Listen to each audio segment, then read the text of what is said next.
representing Milano. He's from Bari. Yeah, I thought you're always against the North. You're always saying this stuff about the South. He's a trader. But He's you're a flipper. giving money to Milano. He's a flipper. Can we just get on? Yes, we can. All right, everybody. Welcome back to Italian Football TV. The crew, the four of us are here today as Peter is working in Italy. What was those air quotes, man? Nice life going to Italy for a couple of days. He's going for a week. For a week? 7 straight, yeah. He's making his rounds. I saw him with Chiellini's brother. Who else? He was with Joe Barone. De Santis. Not bad. He's doing good work. Yeah. Couple more weeks and then it's going to be over. Why? What's in a couple more weeks? He's going to get married. He's got to get it out of his system now. Yeah. Wait, get what out of his system? The traveling, like being able to do whatever you No, want. he's still going to travel. Is he going to travel? Yeah. What do you think he's, Antonio? Is there a party before he gets married? Or? Yeah, we're going to go to Villa Bata. For a bachelor party? We tried to set up his bachelor party. We tried to do it, but he wasn't here. Get out. Yeah, we set it up with his So brother. we don't need him for his bachelor party. That's true too. We should still get it going. Coleman. Guys, we have a lot to get to today. We were just reviewing some of the controversial refereeing decisions in Inter Napoli, which everyone, all Napoli fans felt very hard done by with the penalty not given to Osimhen. We looked at the one in the Roma game. We looked at Lecce Bologna. We've got Juventus, who came back and won against Monza when it was tied 1-1. They scored late. Inter continues on the streak. And Milan, who's getting back to winning ways, hopefully. So a lot to get to on this podcast. And I see you shaking. Your leg is shaking. So My legs are shaking. How the hell do you see my legs from the top of the table? Because it's moving your arm. Oh, yeah. Oh, okay. What do you need to get out of your system? I'm not shaking, actually. You know what? I'm highly disappointed that we come this far with the VAR and all of this technology and all the stuff, and we still not getting the decision that everybody agreed upon. That's it. Should be no doubts about it. We after the VAR, and on Monday we come out with all of those very questionable decision, questionable penalty. We have to rewatch it. I mean, it's ridiculous. It's either the VAR is gonna help or it's not gonna help. To me, the way it's being used right now is definitely not, the standards are not equally applied from the VAR crew and the referees on each and every one of those games. I think then now, or maybe on the Christmas week, on the break, which is not going to probably be a break. Have a break. I would just let them go and just lock them inside a room. I said, just get with yourself, just get on the same page, because everybody's getting different opinion. To me, the penalty given, there were not penalties, and the one that you guys are calling soft on Napoli, on Osimhen, that was the hardest one to watch. So for me, it was a penalty. Why don't we get it all out of our system now, and then we talk about the real football? Because as we said, we literally sat down and watched each individual one. We rewound, slowed it down. We did all of that. And when you have four people who follow football, follow Serie A week after week, and the fact that we can't come to a consensus, not saying we're the smartest people in the world, but you would think that we should be able to say what a penalty and what a penalty for is yourself. not. I'm one of them, one of the top. So let's get it out of the system. Okay, so last week or a few weeks ago, we were talking about culture, the football culture. And what happens here, and I watch all the sports. I don't just watch football. I watch hockey, I watch basketball, I watch a little bit of football, I watch a little bit of baseball. Yeah, flipper. And when, and let's get a basketball game, which is a great game. I don't see the athletes, when they fall down and when they put their hands in their head, they really hurt. And the same thing with football. These guys are really hurt. And if somebody should fake the injury, the TV will focus on that, and the player will look pretty bad in front of the audience. I think what happens in football is if you can fake and you can throw yourself on the ground and you can get a penalty, I think the people will applaud you because you were able to deceive the referee. Mm-hmm. That's the difference in culture. Mm-hmm. Years ago, players, what they used to do, they used to throw themselves on the ground, and the other team used to kick the ball out. And there was a way, so you were hurt, you were not hurt, we didn't know, but the other team used to kick the ball out to waste time.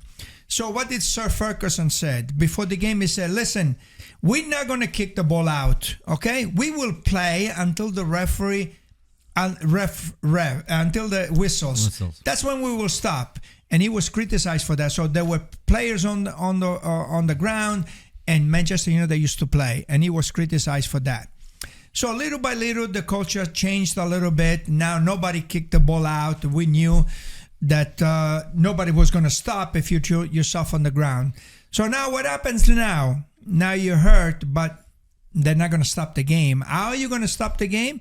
If you put your hands on the head. Because if it's a head protocol. injury, then we're going to stop the game. Mm-hmm. So now what happens? You get hit in the chest, and you put your hands on your head. The referee has to stop the game. Remember, we were all watching the game together, Brazil-Argentina, and a player that I love. I mean, people will laugh. They joke that I'm too obsessed with De Paul. He's a guy that I think is fantastic football, so it's nothing against him.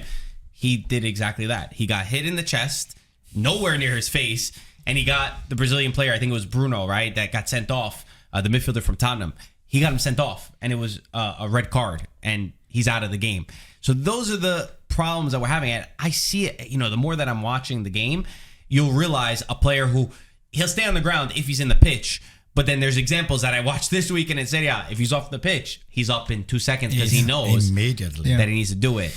It's definitely culturally, it's different in our sport than it is in other sports. And what you were talking about before, that we watched the Lecce game, in the last play of the game, I think once you put your hands on somebody's shoulder, the guy feels it, he's going to throw himself on the ground. Now, if the referee didn't see it, because if you're there and you see it, you could tell if you push the guy to the ground or if you just put your hands there. But if the referee doesn't see it, and now he goes to the VAR, and now in slow motion, you see that the guy has his hands on top of you, it's a penalty. Even though maybe the guy did not put any pressure on you, because you cannot tell the pressure on the VAR. So that's the issue that we have right now. The goal technology is working. The offside pretty much is scientific and it works unless we determine, the arm and the toe. That's a different issue. Or the nose. Right, the nose. But the rest of it, there's more that has to be done with VAR. And you're talking about the situation, just so everybody has context. You're talking about Lecce Bologna, where Falcone, goalkeeper of Lecce, 95th, 96th minute, last seconds of the game, feels the contact and goes down. You're saying it's way too soft. Yeah. I thought he threw himself on the ground. I thought that as soon as he felt that the defender put his hand, and the defender is stupid because you should not don't put your hand on top of him. The guy's going to throw himself on the ground. It's a penalty. So that was that situation. I mean, if you flip the coin, you see that before they actually starting to take the corner kick, the referee, they stop the game. I said, hey, watch what you're doing. I'm watching. The players, they're kind of hugging, and this defender hugging, and then forwards, they push them away. I mean, if you have to give it, it's either you give it or you don't.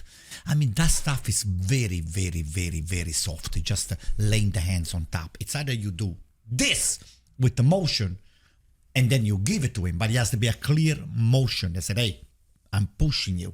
But just being nearby Falcone and just laying the hands on top, it's not a penalty. So the other two situations that we'll talk about is the one for Roma, where Roma got the 1-1, that penalty.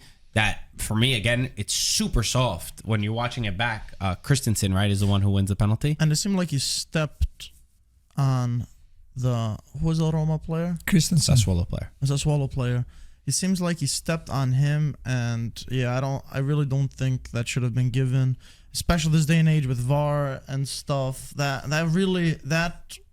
think that's a mistake. I think that really changed the whole game for Sassuolo, where it looked like they could have sealed, or at least got a point against Roma if that penalty wasn't given. AC Milan lost against Udinese. AC Milan lost against Udinese on a penalty. You know what's a funny one, though, for that one, if we just keep that example in mind, right? Compare the contact on that one compared to the one that Modric didn't get against Italy for Italy-Ukraine. Modric. There was way more contact on Modric in that penalty. The Cristante foul. That was a penalty. But you know what I'm saying? Like the fact that we been. have this much judgment where referees can look at it and then say the opposite. And then obviously the last one, which Napoli is really upset about. And we saw our friend Rosario from Ribalta. I saw his comment on our post when Inter won 3-0. I don't particularly like Rosario. He called a very bad game for us. Why? Oh, no, Rosario. I thought it was Rosario, Charlie Candela's son. No, Rosario from Ribalta. Okay. Rosario from Ribalta. Rosario is my buddy. Procino. Oh, my God. What did he say? He commented on the 3-0 for Inter. He said it's a referee who helped them win the game, something more or less, because he was mad about the two instances, the build-up play from Lobotka, where Lautaro fouled Lobotka, and also the penalty kick, which is the big one.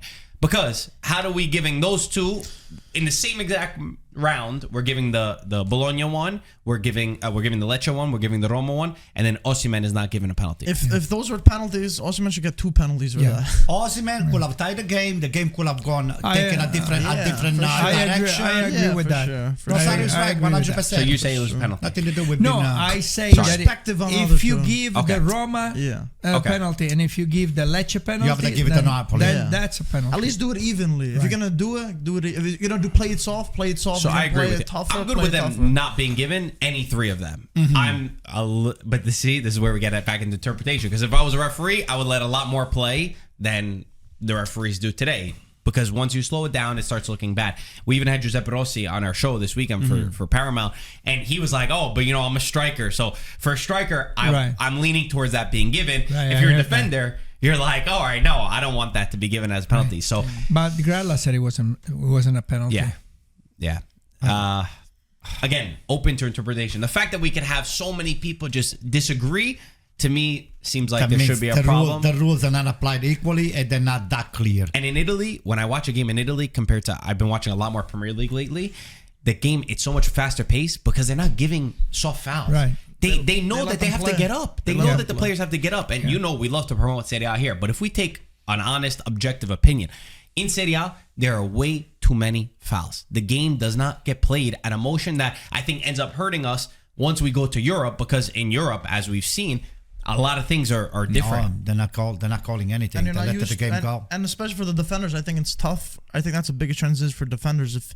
If they call them easier in Serie A and makes it tougher for UEFA, then it kind of changes your approach on everything. Especially the handballs giving, they're also very different. Which is the one that we were just watching here, Champions League, where the ball hit off the stomach or the leg and then hit his hand. Oh.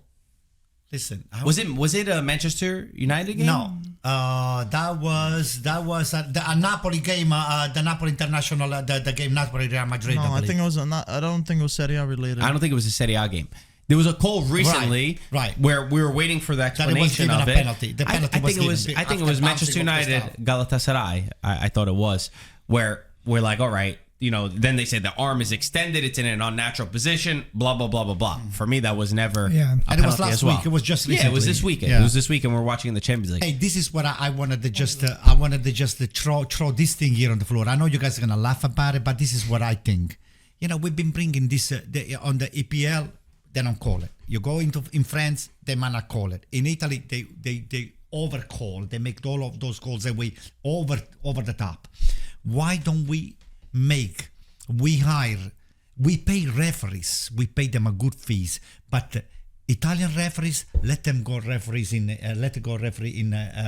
in England, and let's get the international referees to referees Italian games. Okay, I wanted to know the way the flow of the game and what the culture is going to be all about it, because right now.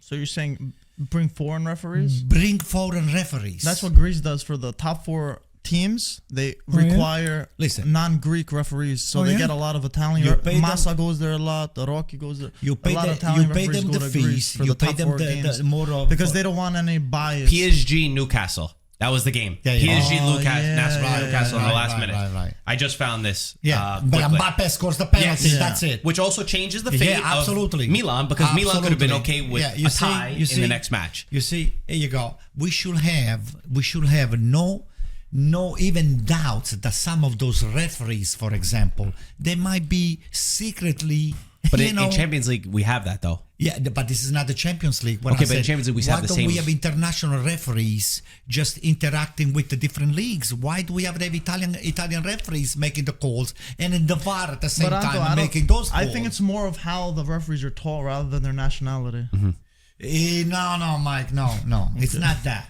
It's not that. I think you eliminate you eliminated the extra doubt that some of those referees they might, Be biased. yes. And the referee in this game, if I remember correctly, it was the World Cup final referee, right? Yeah, Marciniak, the Yeah. Polish Yes, referee. the Polish referee. Yeah, He yeah. was also who we say, all right, the guy refereed the World Cup final. He should be top in his But it field. was also backed up by another FIFA referee too, and it said it was a correct decision. Which is just crazy. So I guess we're But that's just the Mike, rules it of the bounces- game. But Mike, it I know, bounces off your body and goes into I'm your not hand. disagreeing with you, but two referees Anyway. said that was correct. And Collina is the guy in charge, right? Is Collina the guy in charge of that thing? VAR for the I think for the I always think- see him. He's the one releasing a lot of stuff. statements. Yeah, that should be. Yeah. Hey, by the way, Anyway. anybody Together. watching over there on IFTV, first of all, rate us with 5 stars Jesus, that's good. and push the like and the subscribe. Then we wanted to know whether you agree with this. I mean, there is a lot of time you walk out of the studio or out of the game that we wanted to know whether everything was done the proper way. We do not want to just go back home and say, oh my God, the same guy. Oh, the guy's going to be reffing that game again. Oh my God, I know he's going to just call everything against us. Maybe we should look for new referees. Maybe you. Somebody, oh my God, you don't want me to referee a game. He's going to be 21 red cards. Why do you have a Napoli scarf I don't know, on? Mike. Who is Oh, I that? love Napoli. Napoli's, Napoli's is the South. Napoli's who we are. You too. You should be Napoli too. Well, Not you. we went to watch with the Napoli club, Montesi Yeah. d'America. They're the ones who gave us this scarf. They had a good showing. We were talking about it in the game against Real Madrid. So shout out to them for having us and It was hosting great. us. It was really- You know really who's there? amazing. It's Massimo. Remember I played with him at Viareggio? His father's the one who organizes okay. all this stuff. So this is the same Monte di Procida that is Yes. attached Yeah. over there. Yeah. So guys, I mean, unfortunately, the only unfortunate thing is that Monte di Procida is where Peter comes from. I mean, but That we is love unfortunate. Peter. It comes from Bensonhurst. That guy. Benson. So but we love Peter anyway, even though we're talking a little garbage here and there. Forget about the referees. Let's forget about all that What do stuff. we forget let's talk about? about Okay, let's all talk right. about the game. We'll talk about Napoli. Okay. 3-0 loss against Inter, where in the first half, if you saw 3-0, you would never believe it because Napoli, they rattled the crossbar. They had huge chances, huge shots on target. They were playing like the Napoli that I remember of old. But at the same time, it also fell into the hands of Inter because Inter is just so good at adapting their style to, you want to have the ball? No problem. We'll play on the counter, and we're so efficient with the way we touch the ball. Mike, you're making a face. Yeah, I just feel like that scoreline. If you didn't see the game, you saw 3-0. You felt like it was a one-sided game, and I guess you can say it was one-sided from the second half, from the first half. I think Napoli, I agree with you, Marco. It seemed like you got flashes of that Spalletti kind of football, how Mazzarri just kind of let them play the football that they knew. So that was refreshing. But they weren't clinical, how Inter are. And the only thing is, when you play against Inter, if you're not perfect, you're going to have to play a different way, which is not play your football. So you'd have to play a kind of defensive, boring football that they wouldn't like, something like Juventus, which actually they got a point out of, or else they're going to get you on the counterattack. And they always will, unless, like I said before, you have a perfect game. So Napoli were unfortunate. They weren't clinical. They didn't finish their chances. And I think everyone predicted it.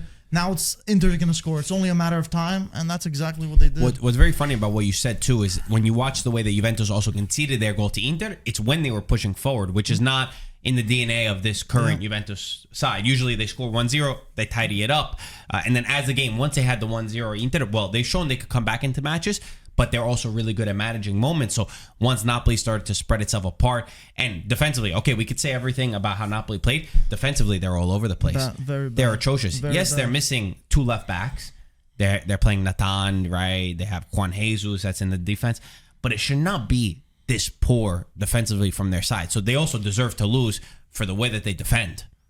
Yeah. You know, Yeah. let me just say, Gaetano, maybe you and I we can agree on this. Stay on Napoli first, and then we'll go to Inter. When you are defensive, trying to catch up and trying to because you've been outnumbered on the counter, that's very difficult. Even if you're a great defender, when you've been outnumbered by an offensive player of Inter, it's not easy to reset the defense. You have to first catch up, run back, get all your lungs out of your mouth, and then try to set yourself up again and hope that everything falls back into the defensive line and the danger has been you eliminated the dangers that So let me ask you something then. Yeah. Let me tee you up on something. There was a clip that Mike Grella was showing me that when he was with Spalletti pulled up a clip. Yeah. And the thing that he was most proud of, you think that it was going to be an attacking chance.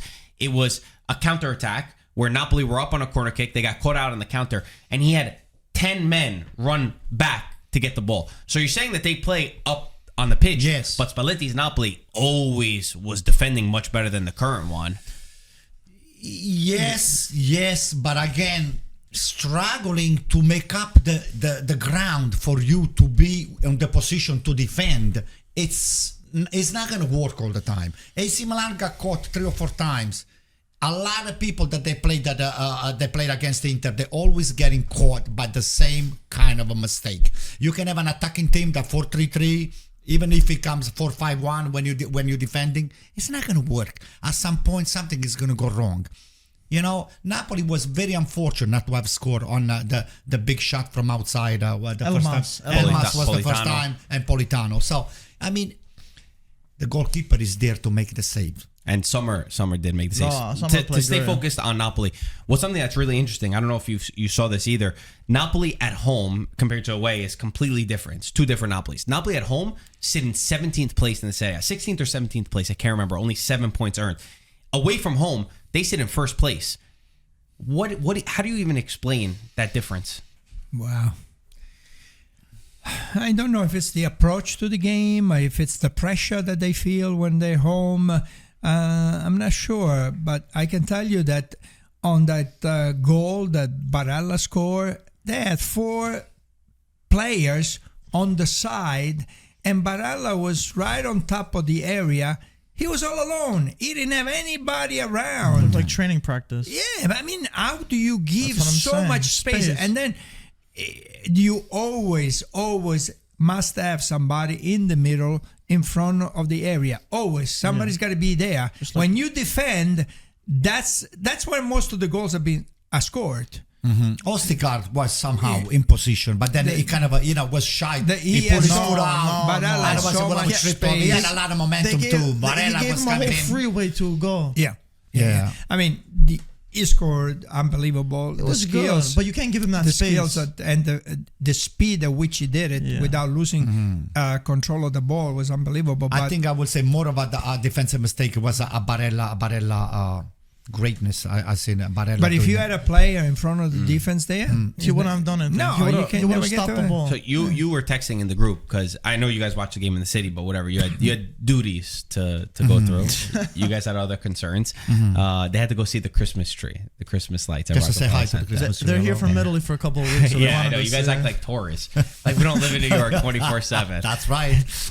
Anyway, you were texting and you said the text about Mazzarri that you're already having your concerns, your doubts over him. Oh, Mazzarri, the next game is against Juventus. If he loses that game, he's not going to eat the panettone. Didn't I text you that Mazzarri is not going to eat the panettone?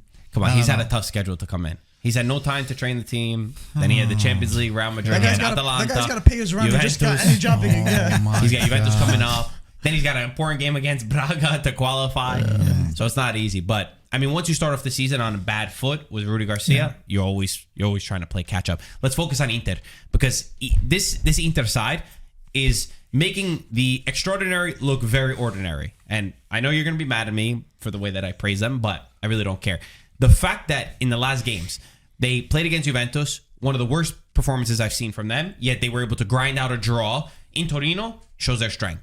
They go to Benfica where they're down 3-0. Their B team is able to come back 3-3.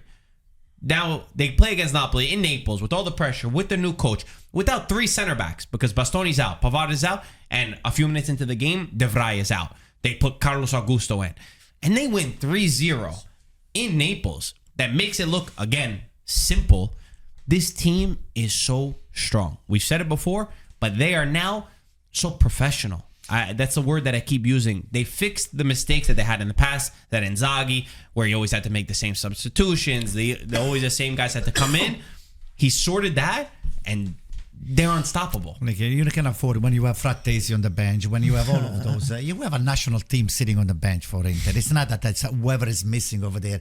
The replacements are high caliber replacement. They're not really the second line. Inter does not have a second line. Cuadrado came in and gave him an assist. Even the fact that a bunch of them that are sitting on the bench is because you are forced to put 11 players. But all of those, they can start the game at any time. Yeah. So Very there is well built. none. There is none of the people sitting on the bench that deserve to be sitting on the bench. It's the contingency that Inzaghi is going to have to just face with. And, they have the Coppa Italia, they have the Champions League, they have the Campionato. A lot of them, they get to play not a lot of minutes, but they play important minutes. Frattesi is a starter. If he starts in the Italian national team, he can start on Inter. So the fact that he sits on the bench is because they have a Mkhitaryan, because they have Barella, and because they have a Khan. But this is their emergency situation, their right? emergency, so- Everyone goes through paths where they're missing more players, and Inzaghi's come out saying this is a bad moment for them. Yet they're getting all of these important results. Yeah, no, I think Inter definitely over the years. I mean, we could say it's about time also. We can't just be like, oh, great, smooth sailing. The past couple seasons, we were criticizing them, saying, should he stay, should he go?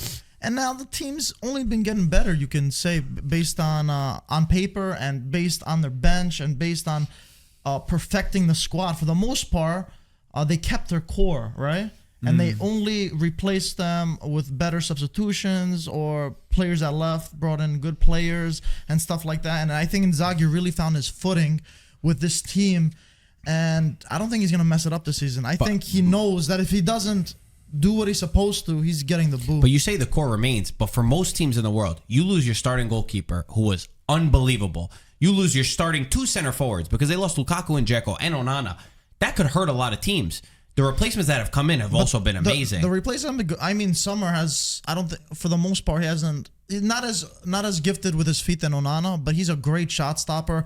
We saw him doing an incredible game the other day. That great on Manchester but at Inter he was doing well. So you got to say like that. Absolutely. The strikers they brought, Arnautovic, he's been injured, injury problems. He's whenever he comes in, he does what he's supposed to. Thuram's been incredible. But my point is just, you're saying the core stayed together, but again, they lost their center forward and their goalkeeper. Big pieces. For many teams, that could crumble you. Well, so the sign of a good Yes team or no? is when Lautaro has a bad game. Yesterday, Lautaro And they won 3-0. Nowhere to be seen. So what happens? The other people step up. That's a good point. And Barella step up. Chanaloglu step up. So that's the sign of a good team. When you lose the best player, certain teams, you lose one of them. That's it. They can't score anymore. So which means like AC Milan is a layout dependence, or I don't know. I'll tell you what. Jokingly yesterday, even though we were on extra duty, I was with our friend Joe Gulino, and he said, "Joe, my God, you guys, everything is clicking like you have 6 cylinders. It's like you have 20 cylinders." So what he said? So he said, "You know what? It will not hurt maybe if some of your best players they get hurt. Like AC Milan's got 15 people hurt. Maybe sometime." You guys need a bunch They of... have 3 center backs that are hurt. 15 people? Well, AC Milan's got 3/4 of the team out. But Anto, they have 3 center backs that are hurt, ain't they? They're well built. Yeah, they're well built. That's They're well the built. problem. But it's The problem. it's to their... we are hoping that maybe Mike. What the hell, Mike? Mike, why do I get blamed for everything? Why do I get blamed for everything? What do I have to do with Get a that? mosquito zapper over here. Here we go. We use Ronaldo. Ooh. That's animal cruelty, paisa. Is that a moth? Oh my God. Yeah. Anyway, I think it's gone now. Are you killing with Ronaldo? Yeah. Sciarresette. Anyway, to make a long story short, we were jokingly saying, you guys are lucky. You need a bunch of injuries. But is it lucky or is it good planning? Because look at the players that they signed. I said those 2 players, Sommer and Thuram, combined 7 million euros in transfer fee. Darmian's another player. They signed for Cuadrado. basically nothing. Cuadrado. Free agent, right? This is good planning, Paisa. It's not just luck. Carlo Augusto. Yeah. Calaguso, he plays you know for what? Brazilian national team. By right? now, Not a bad. from Monza, not a bad pickup, right? If you flip the coin, Gaetano, look what we have. We have Pioli and Preparatore You want us to Atletico. feel bad for you? No, Preparatore Atletico. Then instead of make your players stronger, you see that those people even during the training they get hurt. We need somebody that is capable to prepare those guys physically. What happened not to your Milan lab? Milan lab. I guess I needed to go over there and see what the hell is going on over there. The lab, I guess some of the mix of the chemistry is not really, it's not functioning, it's not working.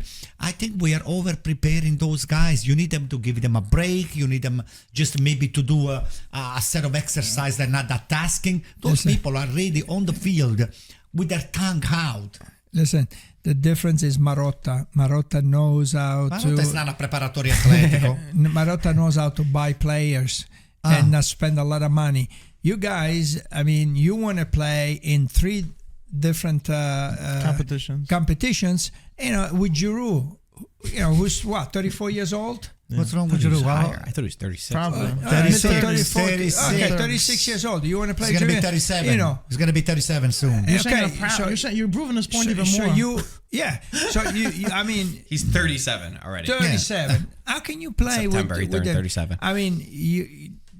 Jovic is not score a goal, but what has he done the whole season? He hasn't done really much. You need somebody at that level that when he's out, somebody can come in and do the job. Yeah. Well, I would only hope it's the youths that we have, like Camarda, the other couple other kids that they have. You're gonna take bet time. on a 15-year-old. It's gonna take that. Well, you never know, Mike. Okay. At least Pulisic pulled up for you against Frosinone. 5 goals, 2 assists. Pulisic Number 2. Pulisic came through. Sometime you need some of those bad situations. He did his job in the Champions League, though. To find players like Juventus found Fagioli, they found Miretti. Juventus was short at some point. You had to play Theo Hernandez as center back. I always said that Hernandez for me is not a defender. And now he's playing center back. But he did good. Nana left left back. Yeah, it's not. But if you play a 4-man, he has to play as a left back. Yeah, but that's what I'm saying. For me, Theo Hernandez cannot defend. Yeah, I agree with you. So, okay, we get to a bigger problem. I know you won against Frosinone. If we look at what happened against Dortmund, it was complete disaster. Somehow you're still alive in the Champions League. I don't know how.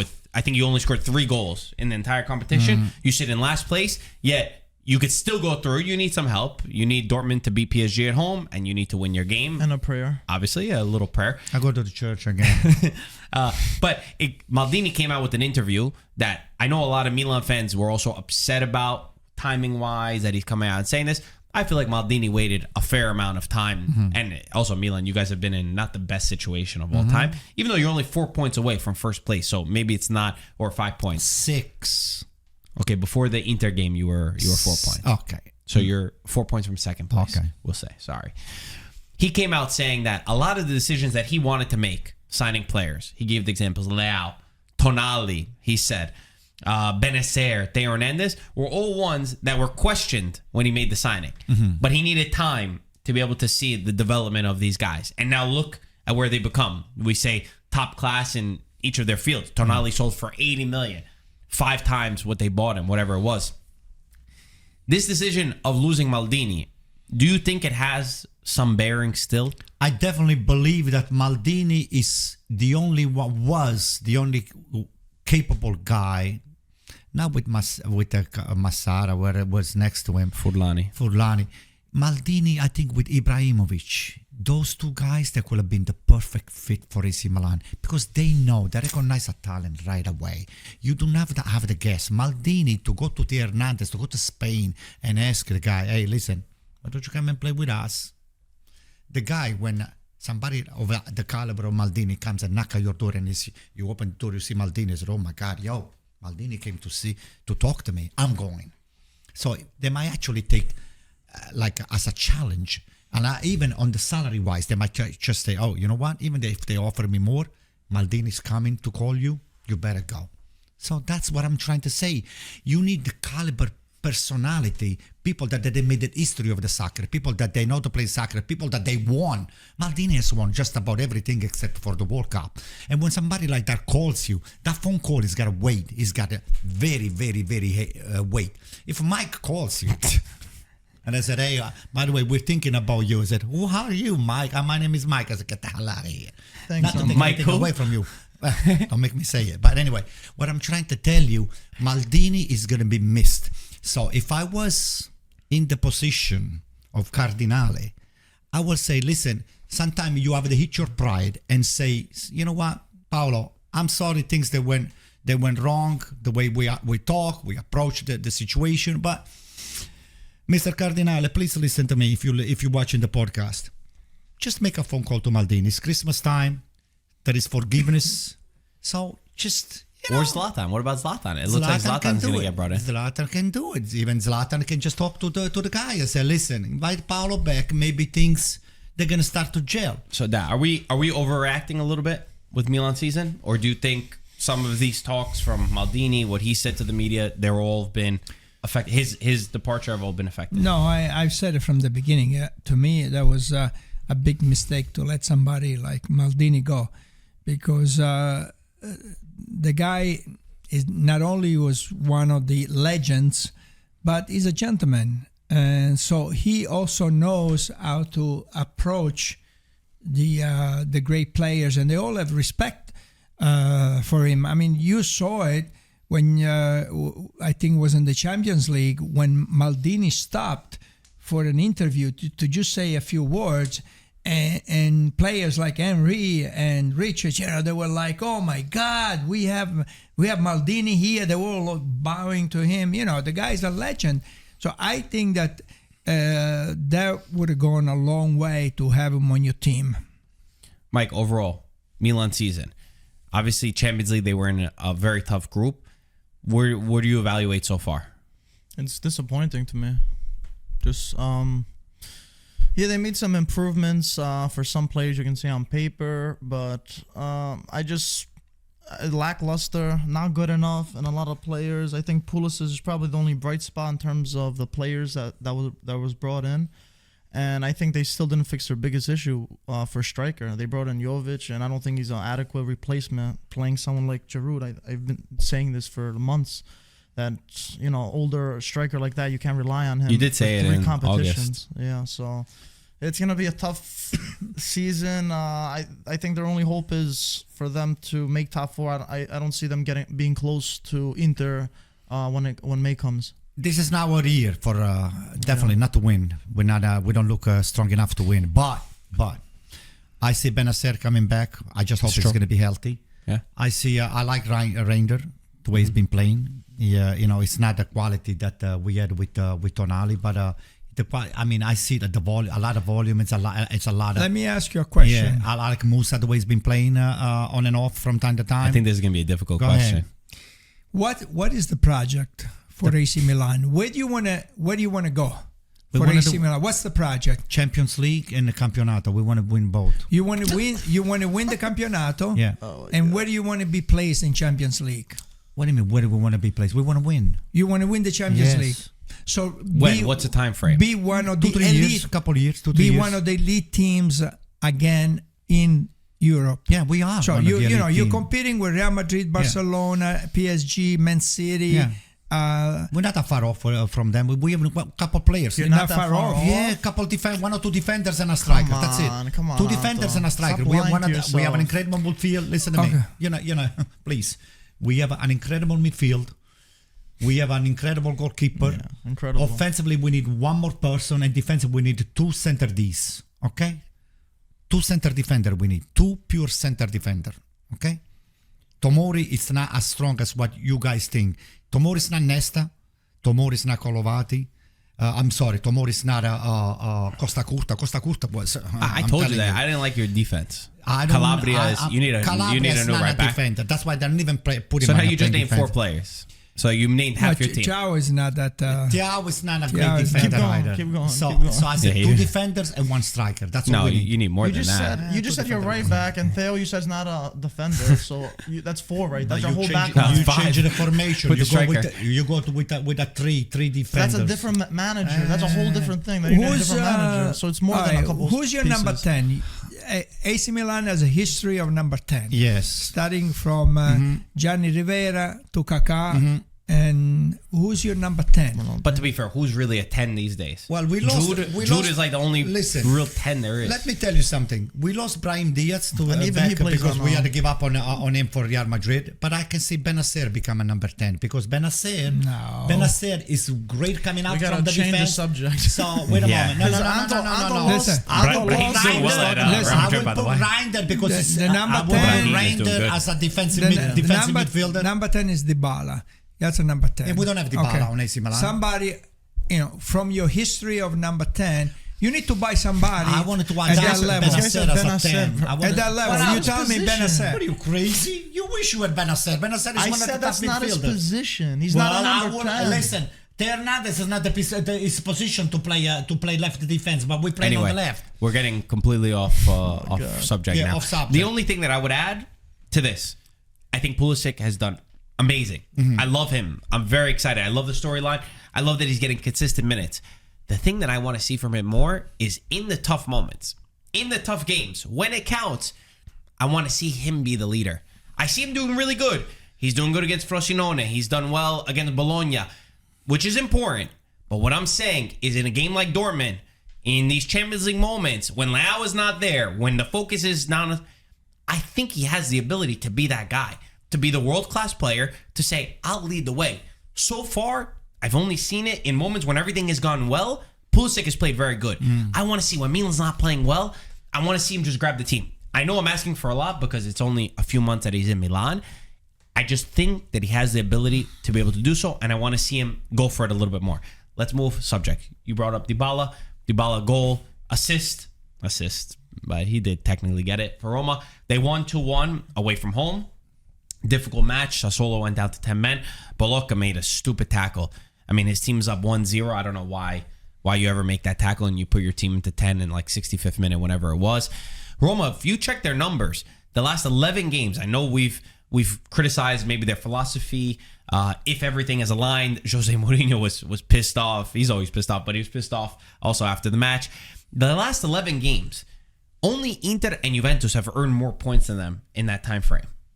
Considering the injuries, considering everything, how do we make this situation? Well, Dybala is one of the best players in Serie A. He had two beautiful shots before he scored the penalty, and the goalkeeper made some great saves. But this is the type of player, this is the guy, he's got everything. And I even saw him coming back and win the ball in midfield. He was fighting to get the ball. When it gets down to the nitty-gritty, the guy was also defending. I did not understand why was Mourinho upset. What was he upset for? They said something about Berardi. That he was upset at Berardi. Was he upset at Sassuolo or just Berardi? Before the game, it was Berardi. He said, "I love him as a player. He doesn't like his attitude off the pitch. It's not off the pitch. The way that he behaves, How he acts. I don't know what he's specifically talking about there." Okay. Afterwards, he's always upset with the referees. He's upset with refereeing decisions. Even though, if you look at the penalty, it's something that we all said was a very soft penalty, and they were awarded it. So he wouldn't even speak Italian in his post-match press conference. He spoke in Portuguese. We know how calculated he is in the way that he does stuff.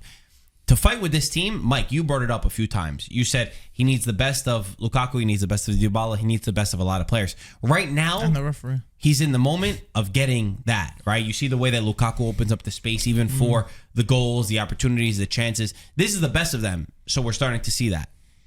Yeah, but I don't know how long it's going to last because even this game, you can say they had chances. Lukaku even missed a big chance that he hit it off target, which he probably should have scored.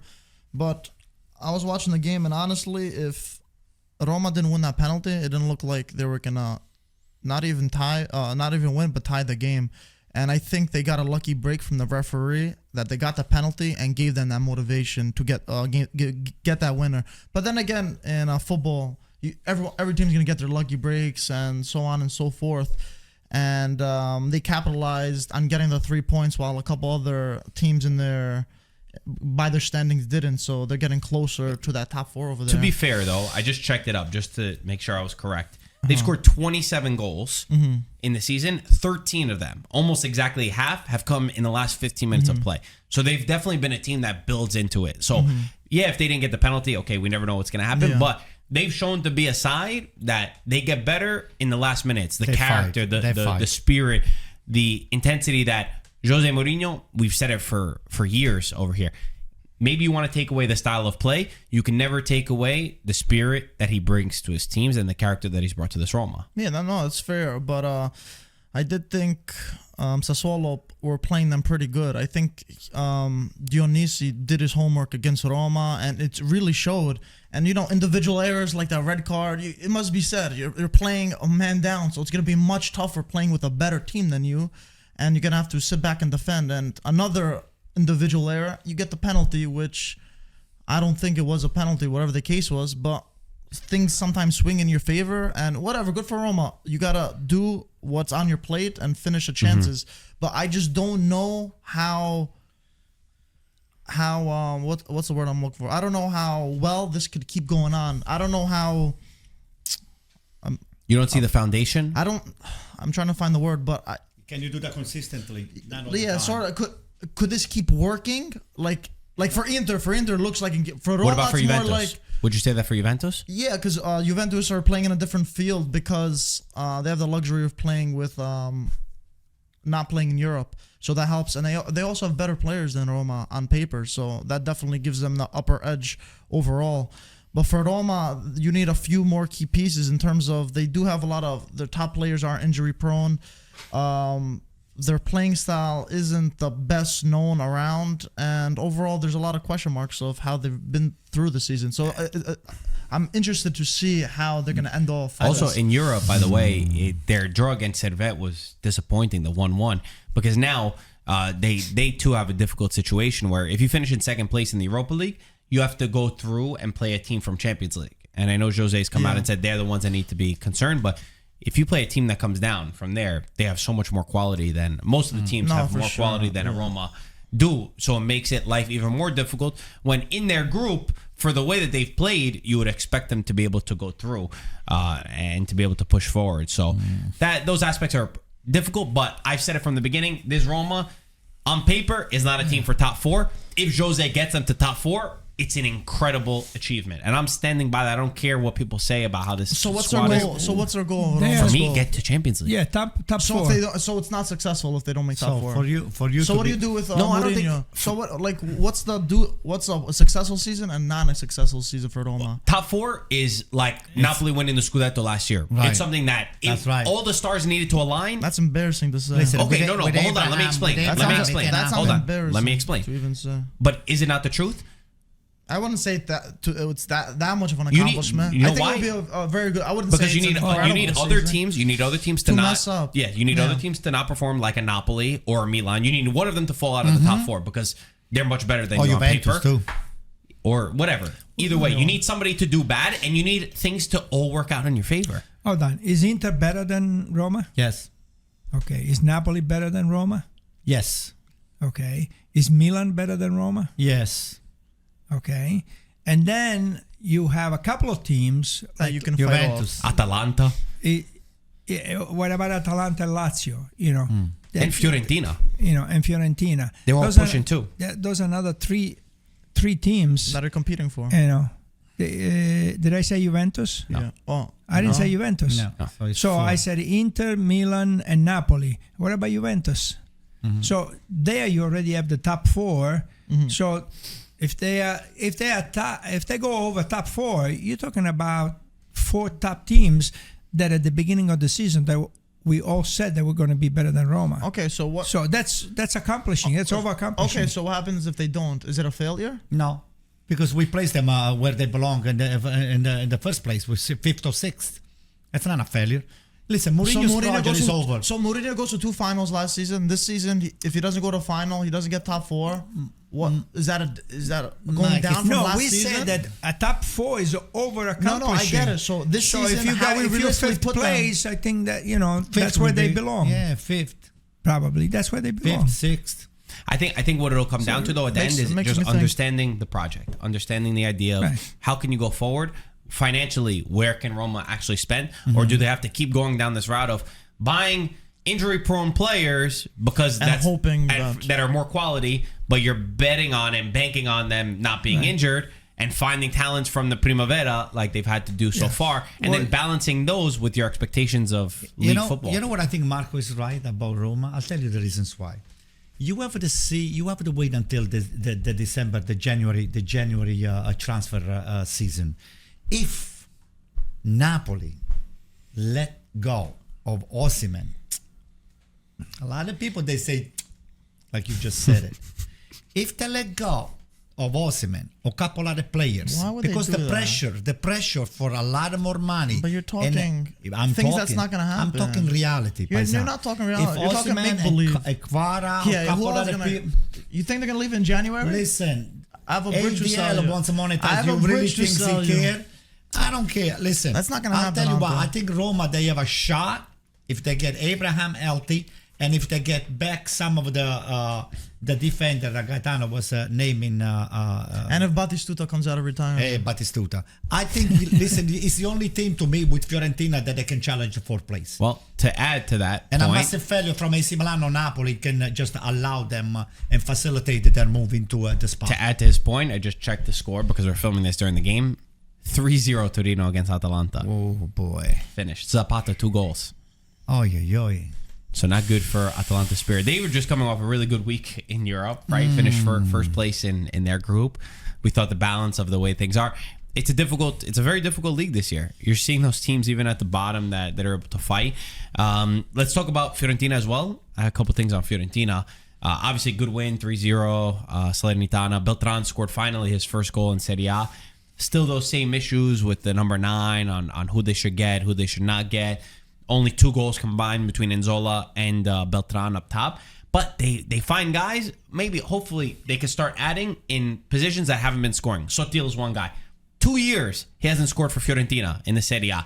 He scored his goal. Beltran hadn't scored in Serie A. He gets his goal. Jack Bonaventura, I mean, it goes without saying how great he is. 6 goals in 14 games. Last year, to score 5 goals, he needed 30 games. Yeah. He's living one of the best years of his life at 34 years old, which is something that we spoke about. His best season for on a Fiorentina jersey too.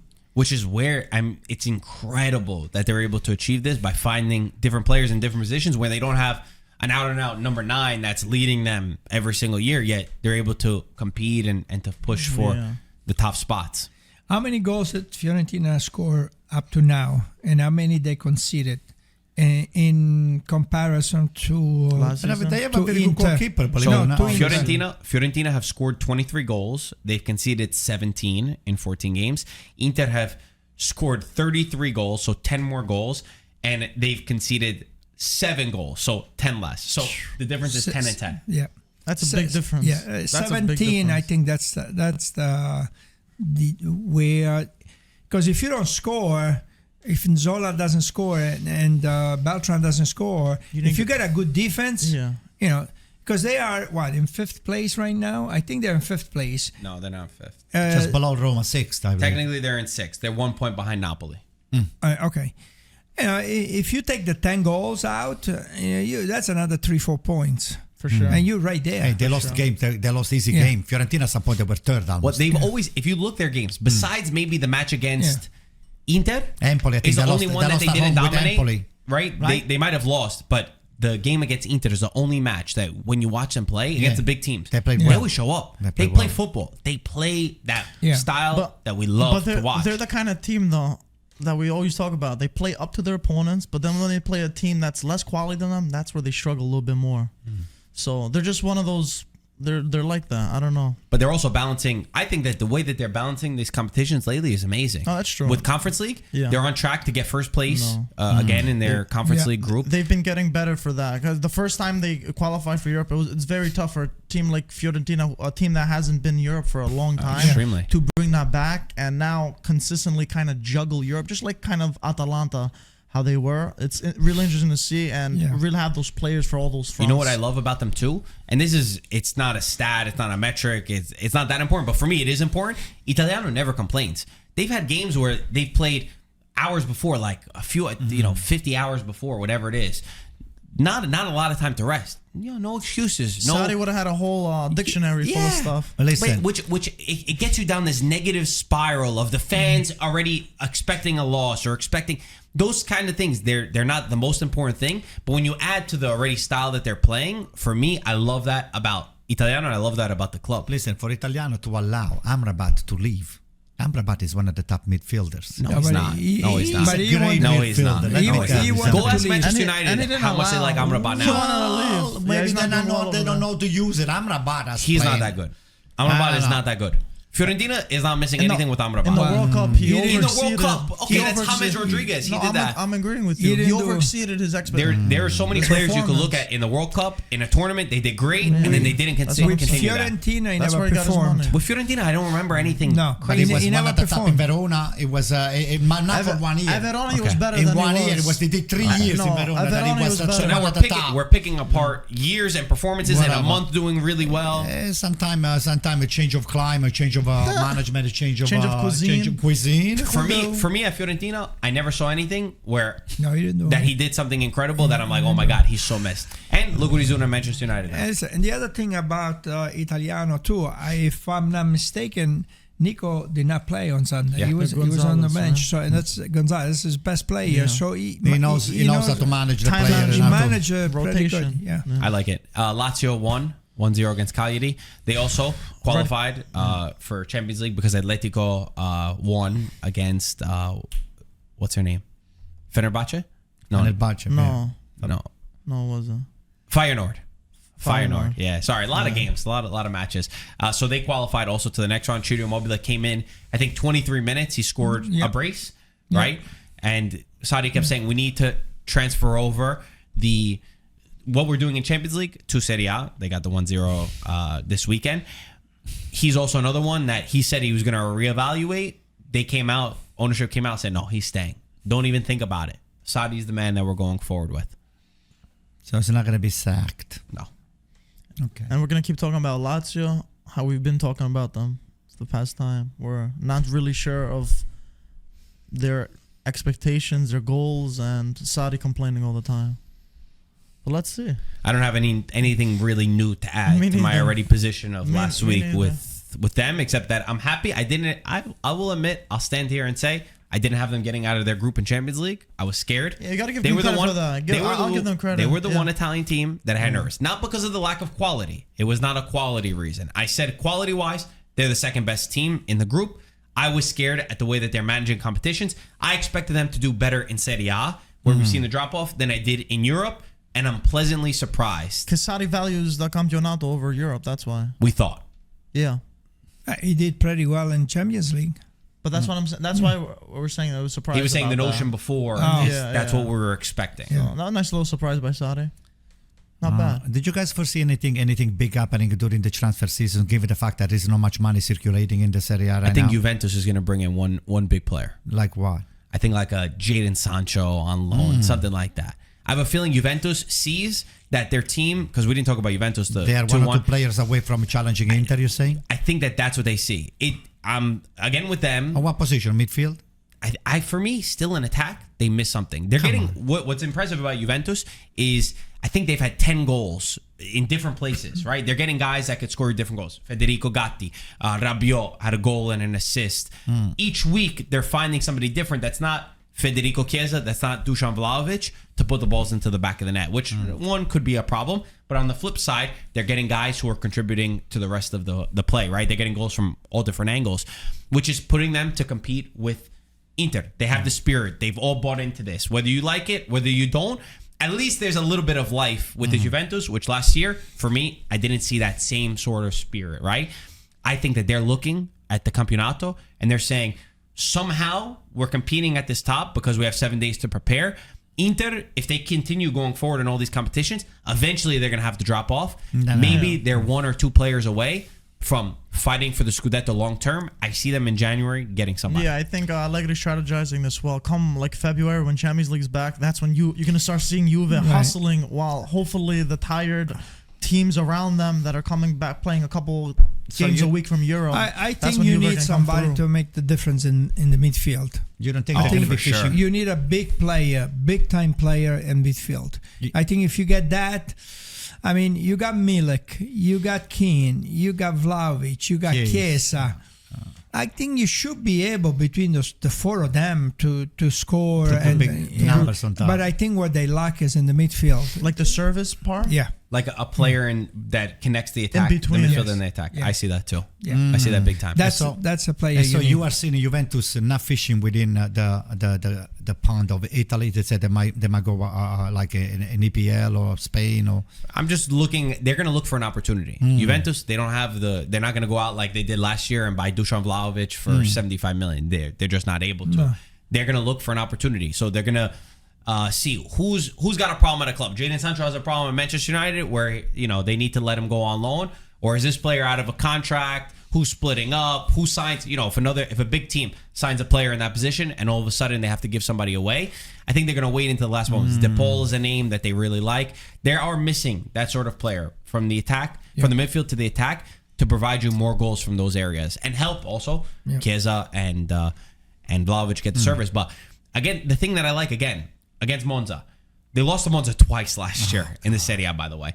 Monza come back 1-1, and in the late into the match, Juventus is attacking in Monza's box with, I think it's 6 or 7 guys. And Monza had 3 players over there that they were doubled over number. I said, I don't understand what Palladino is thinking about it. Palladino is one of the smartest coach over there, and they felt themselves outnumbered by Juventus player. I was with Mike over there. I said, what the hell is going on? And I saw the goal coming, even though Gatti missed the first shot, and then boom, the rebound. Yeah, it was. He faked it. That's what he said. That was a strange game. I mean, I think Monza played really good. I mean, we've been saying this season, Monza played good football. Palladino plays good football. I feel like it's a small little nuances that Monza did that lost the game. Like what? Like the Kyriakopoulos, that was a really stupid foul there. There was no need for that, and he cost the team a goal over there early on, and he could have been. It could have been worse. Who knows what he could have got? Maybe. And they missed the penalty. They missed a penalty, but right from the penalty, De Gregori, by the way, incredible double save. But coming from the penalty, whatever happened, the following corner they conceded. So you could have to still blame Kyriakopoulos on that for sure.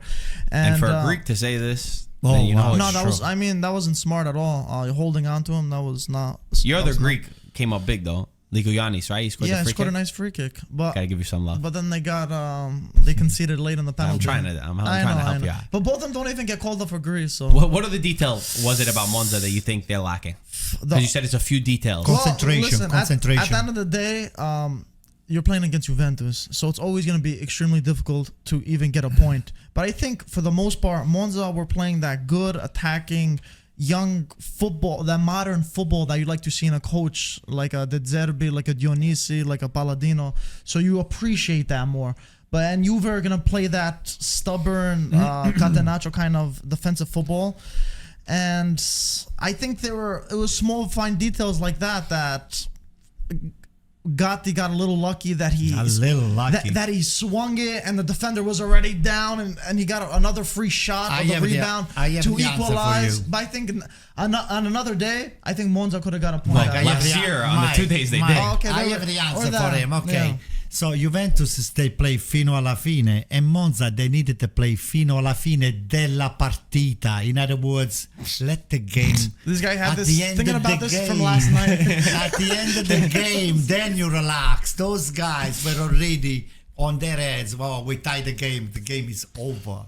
That's what happened. Well, You it is never relax until the final whistle. Well, it is telling old that lady sings, Juventus. right? I feel like they hadn't had that fino alla fine spirit in a while. Like watching Juventus, it's always been a struggle. At least this year. Again, I don't like the football that's being played. They're doing the best with the resources, but at least they have that spirit where late into the match, even I'm thinking, I'm like, they're gonna win this game. They're gonna come back and have that. Oh, come on, you got lucky. Come on. But the argument is different. No, the argument is about the yeah. spirit of the team, No, right? they definitely were pushing. And also yeah. to understand Palladino, you need to understand his mindset, right? You're saying that he's going forward, he's attacking. This is a manager who, when he took over for Stroppa, who Stroppa did awful for Monza, Galliani and Berlusconi sat Palladino down because he was from the Primavera. He was somebody that they were going to slowly ease into taking over Monza. They said, all right, listen, you have to play Juventus next. Maybe don't take over the team. Let's put you in a good position. Let's let you take over. This is last year I'm talking about. Let's let you take over after the Juventus match because it's too much pressure. You're already going to get a loss. He said no. He said, I want to take on Juventus. That's the mentality. That's the attitude, that the spirit that he has. So he's going to go down with his ship. For me, the detail that they lack is they have no killer. There's no killer in this team. And when you don't have that, just like with Fiorentina, and you want to play this style, when you're not putting the ball into the back of the net, you don't have those super talented players, a lot of reliance on Colpani. When you don't have that guy up top, for me, Colombo's not good enough. It hurts with the style of play. Yeah. When these guys, when Italiano, when Palladino, I'm telling you, when they coach top teams, you're going to see what they'll be able to do. I agree with it. They are also, but they're a team full of playmakers that lack that number 9 that can really... Pessina's a great player. Like Petagna, but he's not a killer. Like a Petagna at a Spal, someone like that. Please don't put Petagna into this list. No, I'm just saying. Petagna was there and he's... No, but I'm just saying that informed kind of player that's gonna, you put the ball in the box and he's gonna score. If you see how Monza are... You know who would have been perfect? Sorry to cut you off. Retegui. Imagine a Retegui. I'm telling you, doesn't get many opportunities. He puts the ball into the back of the net, scores in the big games. You need some kind of big striker like that. That's because they send a lot of the way they play with the wing backs, Kyriakopoulos on one side. They send in a lot of balls in. So I think they need like a big man kind of striker, and they play really quick triangle little passes, really fun to watch, and I think that's a missing piece. So Genoa afforded Retegui, who's a team from Serie B. So that's why I give that example, because Monza still, revenue-wise, all right, they're not going to go out and get, Vlahovic, whatever. They play the smart transfers, the small little smart transfers. Retegui could have been the guy. I would have given them a very healthy Giuseppe Rossi, and they would have been on top. If Giuseppe Rossi was 29, 30, 31. We got a time machine, buddy? Let me know if you got one. Giuseppe Rossi, that would have challenged. No. Nothing to that? All right, guys. Thank you for watching. Anything else that we missed today? The panettone. Who's gonna get to the Christmas without the panettone? Without seeing the panettone? We guessed. Pioli? No, I mean no. Rudy. We got Rudy Garcia. Now who's gonna be the next? I say nobody. I call Rudy Garcia. I say nobody. You guys didn't say it. You say nobody? Yeah. I can see maybe Pioli not making it. No. It's a couple weeks away. Come on. I don't think so. Anything What do you say, guys? Mazzarri. Mazzarri? Yeah. Oh, yeah. I forgot he said that. Guys, thank you for watching. We'll talk to you soon. Ciao, Ciao, ragazzi. guys. And Forza? Forza. Grecia.